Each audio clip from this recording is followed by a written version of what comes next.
The HR Happy Hour Network is sponsored by WorkHuman.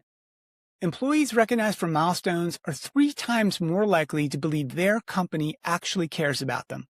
3 times. So why are companies so bad at it? The stale bagels, the branded swag, the audacity. WorkHuman believes milestones deserve their moment. The space for the people who know you best, your actual work circle, to reflect on your journey, your wins, your impact. The inside jokes, the big moments, all of it. It's called Service Milestones. AI finds the right people, automation handles the rest, and employees choose their own reward from millions of options curated just for them.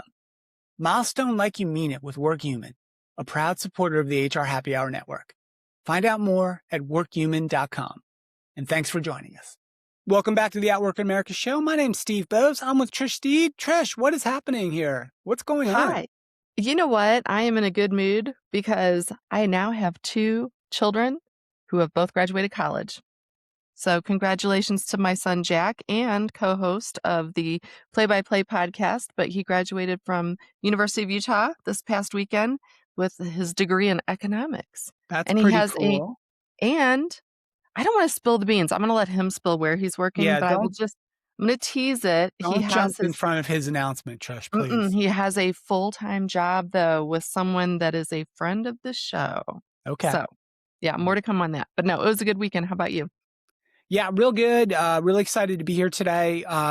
It's a topic that we've been talking about a lot in general, right? Which is, of course, AI, right? It's on every subject, every presentation, every conference, every probably HR team's weekly meeting planner, and of course, all over the HR tech industry.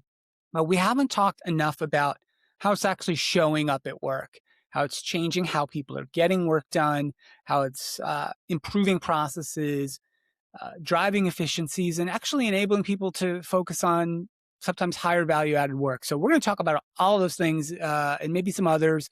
Our guest today is Tony Truong. Tony is the VP of People Strategy, Operations, Technology, and Analytics at Chime. Tony, welcome. How are you? Doing great, Steve. Thanks for having me. Hey, Trish, Yeah, how it's are our you? pleasure. Good. How are you? Chime is a super interesting company. And so first, before we dive into talking about AI, how it's showing up at work, some of the things you guys are experiencing with AI, maybe tell us a little bit more about you, Tony, and then give us, 60, 90 seconds on Chime. Folks probably know Chime, but maybe not know everything Chime gets involved in. So we'd love to learn more about that too. Yeah. So I'm Tony, been with Chime for about 2 years. And like you mentioned, I lead the strategy ops technology analytics team. We call ourselves the SOTA Squad, SOTA. Ooh. And we are here to develop the system to drive people, process, technology, and data transformation of our people team. And also, what does that look like, for the company? Chime is a great company. As you know, our company focus is to help everyday folks unlock financial progress. So we do checking, savings, credit building, early wage access, really serving the everyday Americans. The 2/3 are living paycheck to paycheck. So very mission driven. And I'm proud to be here to support on that mission. Yeah, it's such a great mission. And I know, Steve and I have had many briefings over the years. It's one of those where we're proud to have you on, not just because of the topic, but yes, Chime and what you all represent and really are helping a majority, right, of people in this country that are living paycheck to paycheck, who in the past didn't have a solution to help them sort of get access. You mentioned like early access. Things like that are really impactful. So just congratulations on Chime and all you're doing to really make the money you earn more accessible to your employees. Absolutely. Yeah, Chime's an inspiring company. It's won a couple of awards. I've been a part of doing Top Products of the Year awards and just doing really cool things for people and for organizations as well. So what we want to talk about, Tony, though, we've been just every day I talk about AI. I see demos on AI. We read about AI, not just me, right? Everybody. But I'd love to learn a little bit more about how you're unlocking AI actually practically and seeing impact from AI in just normal kind of people operations and HR workflows. I'd love for you to maybe tell us a little bit more about that and what you guys are seeing at Chime. Yeah, absolutely. AI is really changing everything that we're doing. And it starts with just fundamentally, what does it do for us? And we look at it as removing friction, removing all the high volume, repetitive things and making it more systematic, automatic, and having being a co-pilot and assistant to every person here that's using the tool. Mhm. Uh, Two specific areas that we've targeted, at least on the people team here, is one in recruiting. Um, in the original state of recruiting, a lot of things were highly manual, writing job Mhm. descriptions, creating interview plans, filling out the scorecards, Mhm. right? And also the interview itself, like you have Yeah. to take notes. You have to translate that into, you know, documents on how well the candidate did, and then like take that into scorecards and then have a debrief about those candidates and then make the decision. And a lot of those things aren't even documented. It's all on someone's desktop. We don't have any technologies that's actually transcribing, recording, or making sense of the data. So one of the first things we did with AI was actually introduce a recruiting copilot Okay. where the recruiting team works with every hiring manager on every position at Chime, understands what they're looking for, and AI actually helps generate the first version of the job description.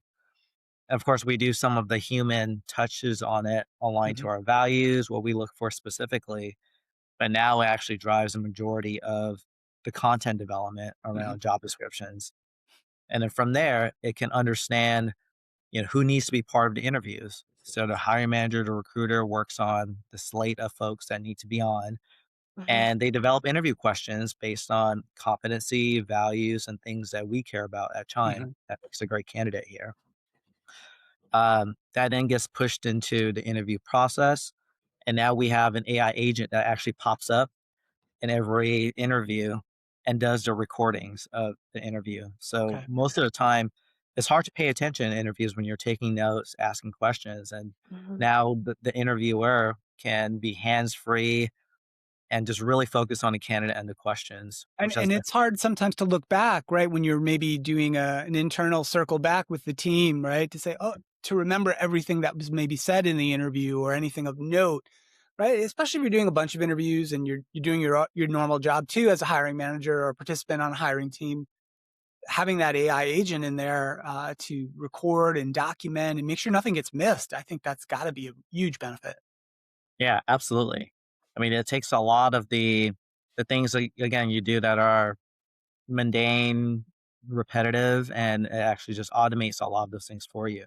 Hmm. And then it pushes it into the system. So we have it automated into our ATS, or applicant tracking system, to Cool. translate all the recordings into notes about each candidate.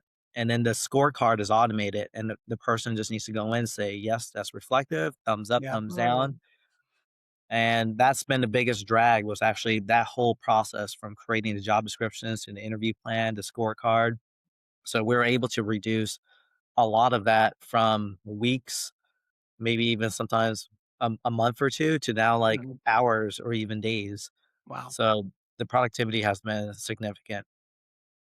Yeah, I made so many notes as you were talking because, again, having worked in HR, and Steve probably might agree, it's like there are so many little things that you mentioned that are huge, huge impacts. So when you talked about having the data available not just on someone's desktop, I can't even tell you in my career how many times leaders have left the company and we've lost all of that information because it wasn't in a standardized place in the ATS. It wasn't captured that way.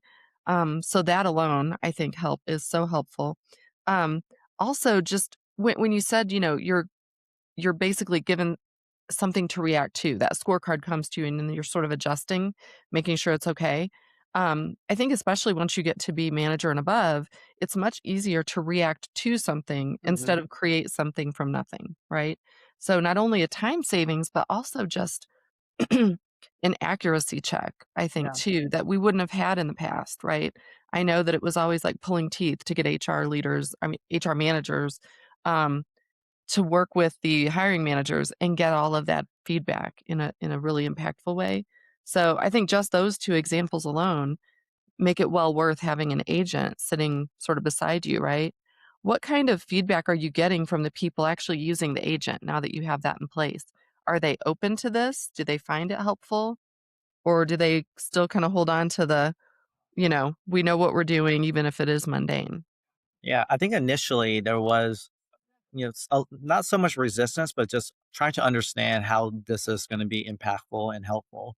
Mhm. Because Mhm. before they had actual recruiters that were providing white glove service, they were interacting with Mm, someone to actually go through the process with them. And yeah. the early days of AI and large language models weren't completely accurate.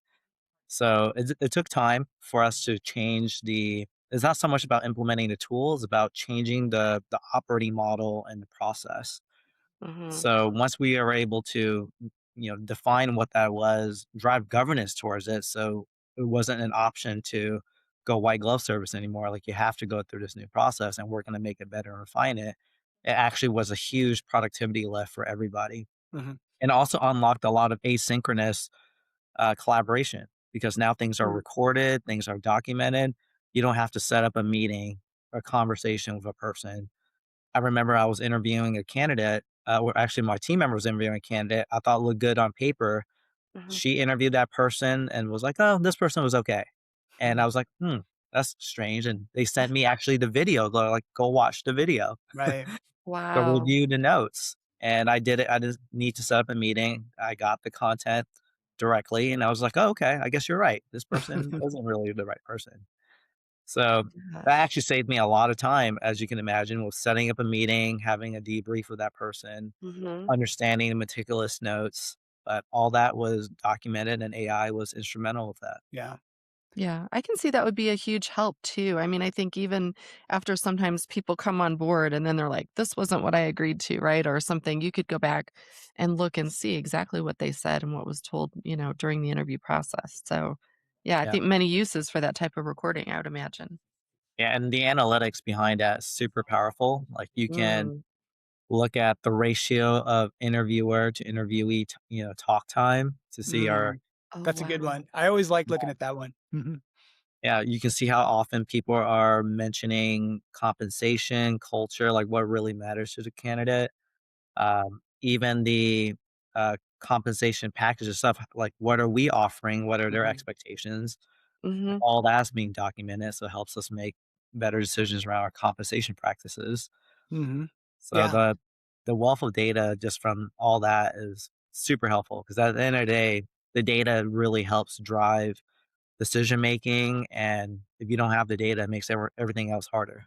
Mhm. I feel like that would have been so valuable to have years ago because going to your CEO or to your other C-suite members and all I could really talk about was productivity, right? Or time to hire or something like that. You've just listed 3 or 4 things where that would have really made HR seem more valuable in those discussions with the C-suite, I think, too. Absolutely. Yeah, really So, impact. Tony, are you seeing like, yeah, Trish mentioned time to hire. Look, there's you know a whole bunch of standard recruiting. Since we're talking about recruiting metrics that folks track and have been tracking for a long time. Is there one? Are there ones you guys look at or did look at specifically to say, hey, if we change our workflows and incorporate AI into various steps of the process, we're gonna look for these outcomes. Is there any analysis like that you're doing? And if so, like what are you finding? Yeah, we look at the recruiting cycle time. Okay. So everything we do with AI, we reduce that to about 20% Mm, faster. wow. Wow. Again, like taking things that take days, weeks now into like hours, right? Or Mm, even like minutes. Hmm. We look at time savings per role. We saved about 10 hours per role, which is huge, wow. Yeah. especially while you're moving quickly as a fast growing company. We look at cost per hire. Like at the end of the day, like what are the inputs and outputs when it comes to hiring? Hmm. That matters a lot to us in recruiting. And we also look at time to fill. Are we moving things or we're moving roles quick? Are we able to find the right candidates in a timely manner as when we need them? And that's part Hmm. of our broader workforce planning metric as well as like finding the right talent, right place, right time. Yeah. That's great. Thank you for sharing that, Tony. Yeah. I think also, like, when you're talking about this, in terms of, accuracy, You sort of mentioned like there was some trepidation maybe, a few years ago with accuracy of these inputs that are coming in. How have you seen that change now that everyone is using it and you're actually getting some real results filtered back to you after the, person's on board? Is the accuracy where you need it to be, or is that something that's still a little bit of a work in progress? Yeah, I think anything that has to do with data and AI is always going to be work in progress, but Mhm. the models itself have gotten so much better, the AI models, and Yeah, the data has become more and more refined and richer. So it's getting very close, if not almost very accurate for us, at least, at good. time of how we're using the data.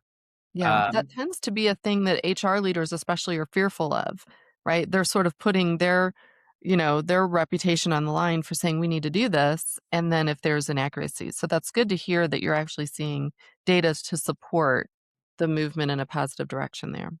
yeah, when it comes to AI, it's not just working with AI or Mhm. having it work for you. It's actually you got to work for it as well. Ah, I like that. Yeah, It's a meaning that you partnership. gotta, yeah, it's a partnership, Mm, but also it's a little bit of like, servant partnership. If you want the Mhm. AI to be smarter, you gotta feed it yeah. with great data. You gotta refine it so that it Yeah, can become smarter for you. So that's the Yeah, feedback that's a loop. really good point, Tony, and I it think an is. underrated one about AI in the enterprise, right? Where we've got to spend time and work as an organization, as individuals, even too, to help the AI get better, Mhm. help us, if you will, right? Drive better outcomes. Um, I was at an event last week. Yeah, last week, and one of the big HR tech providers, and we've been hearing so much about agents, right, across the industry, across Mhm. HR tech and enterprise tech in general. In fact, this particular vendor said we're no longer going to even talk about how many agents we have. It's ridiculous because there's so many now. There's like hundreds, right? And it's become hard to even keep track of. And I know we talked about recruiting some. There are agents across the board now available, right? For HR organizations, for people ops organizations. Are you finding other areas across the employee lifecycle where, hey, we've been able to introduce AI or agentic AI into our process, make some modifications, and see some really interesting outcomes at Chime? Yeah, the second use case I would say has been really instrumental for us is around our service delivery Okay. Mhm. of how we're providing support to every employee at Chime. Um, and prior to AI being introduced, it was Slack. Oh, Yeah. So okay. channels, it was Yeah. reaching out, emailing, Yeah. your HR business partner. It was, you know, a swarming method. Anyone that was in the Slack channel would respond to it. Oh But my we didn't God. really, yeah, so we had to introduce a tiered service delivery model approach that was more AI first. So starting with tier 0, like building a very strong knowledge base Mhm. so that when folks have questions that they need to ask, that things will get served up to them in an Mhm. automated fashion. They can self-service themselves. And at Chime, that it was a successful implementation. 75% of all of our inquiries were resolved at tier 0. Wow. Wow. And at tier 1, Essentially with the AI, right, Tony? Not Mhm. a person directly involved then, right? correct. That's Okay. correct. And then the tier 1 and 2s are, folks that it's essentially our share service model that Mhm. needs Mhm. that you actually need human judgment and coordination involved, like recruiting coordination, system transactions, onboarding, offboarding, or you need to talk to a specialist about your benefits, or things that are strategic around org design, workforce planning. So we really build you know, a service matrix so people know the channels and paths to go to versus, the very disparate paths that we had originally with Slack channels, emails, or just Yeah. reaching out to someone. Well, I think it solves some of the problems of self-service as an idea in general because, if you go back 10 years or so, people were really resistant to any kind of self-service. You mentioned white glove earlier, right? And I've heard that a million times at different employers I've been talking with. And I think that when you're talking about that so many of the resolutions can come at that tier 0, that in and of itself is white glove service to those employees who just can get your answer right away. right? That's so much easier than having to call and go, it just takes so much longer. And then it also, I would imagine, boosts the care and the white glove service you're offering to those people that fall into tier 1 or tier 2, right? So it feels like it would be a win-win. Are you seeing that from the employees who are going through? It sounds like a definitely a win for HR, right? But what about the people who are actually, the 70% that are solving it at tier 0? Are they feeling cared for? Mm, Yeah, absolutely. And I'm glad you actually mentioned that because we actually reframed white glove to being more uh, more AI focused because mhm. it actually does help See? answer things faster for you, and Right. Yes. you get what you need quicker. So at the end of the day, we want all the operational overhead that a people's team, services team does for employees to be as smooth and as frictionless as possible so they can go back to doing what matters most, which is like serving Uh-huh. our members. Um, I'd say some of the headwinds we had in the beginning, were around the change management because they were so used to working with somebody. Mhm. I'm glad you And mentioned that, Tony. My notes I wrote before we started talking, I wrote change management on my sheet here that I wanted to bring up and ask you about. So I love that you brought it up before I had a chance to ask you. yeah, change management, I think one, again, we always start with governance, just making sure that the Mhm. workflow changes or the operating model change matters, the most, that we actually have leadership support and we actually role model this, as a company. Hmm. Second is around manager readiness and leadership readiness and making sure managers and leaders are all trained and we work through our HR business partners to drive that. Third is like comms, making sure that we have clear messaging and support on how do we land the what, why, when, and how changes, and that actually pushes through across every parts of our organization. And I think what's most important is not just when we launch, the solution or change, but it's actually what we do afterwards and what we do with the data. How do we work on continuous improvement of the process and iterate and make sure that we are evolving and improving, Hmm. the work. So that matters a lot to us as Yeah. much as the launch itself. You mentioned the internal comms. Do you and the HR team have input then on how AI is responding? Like, so that, for example, I'm thinking, a couple employers, you have your own acronyms, you have your own sort of language of business within your organization. Do you all have input on how the AI responds in terms of making that match the cultural um, language that you have at Chime? Yeah. So our knowledge base, we call it like making things chimified.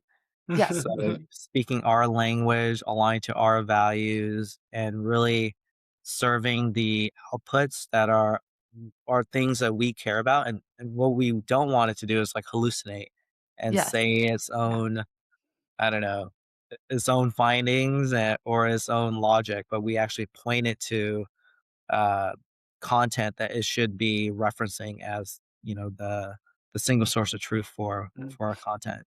Yeah, I think that's so important because especially the longer you're with an employer, you really do sort of buy into that cultural language, right? And so if AI was giving you something different or even just more general, Hmm. it wouldn't feel like a partner, I wouldn't imagine, right? You sort of think of like an agent is sort of like your coworker, right? And that they would be speaking that same unique language. So I'm glad to hear that you all have Hmm. really like been able to input on that as well. Yeah, and we look at the data. We look at are things being escalated outside of tier 0, that Mm. they need to talk to someone.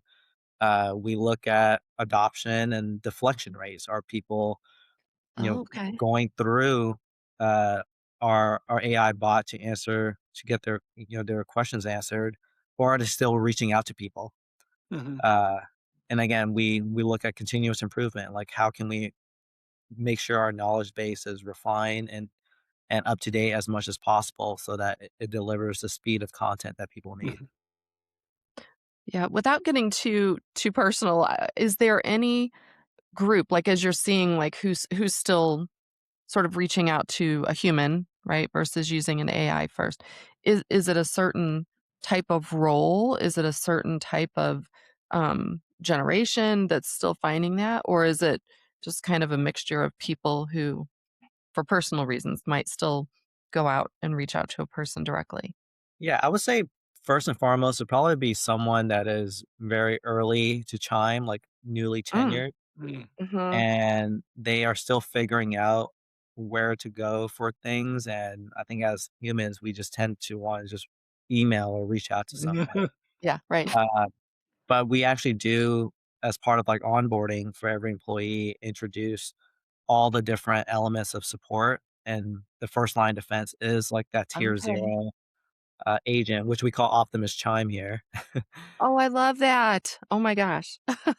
And Optimus Chime is not just plugged into the people team, it's plugged into IT, it's plugged into other parts of the organization. So it's truly the one-stop shop for anyone that has questions, and it's intelligent and smart enough to know where to route or to reference for information.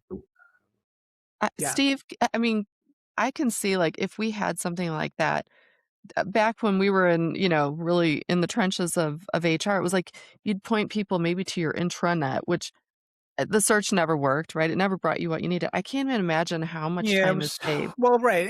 right? One of the major challenges with any kind of knowledge base or repository was getting people to use it, one, keeping it Mhm. current, two, making it usable, three. There's probably a couple Yeah, more I could think of, but y those intranets were fraught with all of those challenges, right? all of Where, those.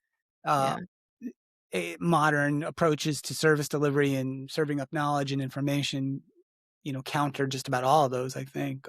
yeah. I want Yeah. an Optimus Chime. I want it to be Cool. easy. Hey, Tony, I have one last question, I think, for you. You really eloquently described some of the keys to adoption, right? And getting Mhm. people on board and talking about communication and feedback, et cetera. I'd love for you if you have any just thoughts, advice for we have a lot of HR people who listen to this show who might be wading into these kinds of projects in their organization or considering them. Um, do you have any one or two things you guys have learned along the way that for an HR person or an HR organization, HR leader, like, hey, this is good to keep in mind, good to think about as you start to incorporate AI and maybe transform some of your workflows? Yeah, I would say, really think about the operating model of the HR function as a whole. Mm, Is it siloed? Do you have the skills and the subject matter expertise you need? And think about the org design and the operating model first, because Mhm. that's really the mm, foundation. What I'll call like the system of, or how you want the team to operate as a system, as an HR organization, and then get into the workflows itself. Like, how is work getting done? And the two things we always ask is, are we just refining and sort of making incremental improvements on what is happening today, or are we actually transforming and Mhm. rethinking how the work is actually getting done mm. with technology and AI in mind? Mhm. And we don't try to chase the shiny object, like let's build agents to replace everything, but we actually Right. look pragmatically at, hey, there's a workflow where from candidate to hire, it requires a lot of manual steps. Mhm. Can we remove a lot of these manual steps and have synthetic or AI capabilities to replace certain steps? And where do humans still need to be involved? Yeah. Yeah, that's Um, so good. so those are things I would Yeah. recommend. Really think about the operating model, the org design, the org structure, how teams should be working together, and then think about the workflow itself and reimagine the work versus just incremental improvements on refining what works today.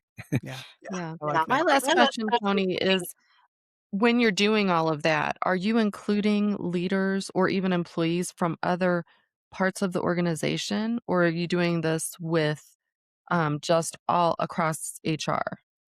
How are Yeah, you? all of the above. All of the above. Okay, good. Yeah, we definitely we always say the answer is always with our customers. Mm, So we always think about and we develop the personas of who are we servicing and what are we optimizing for.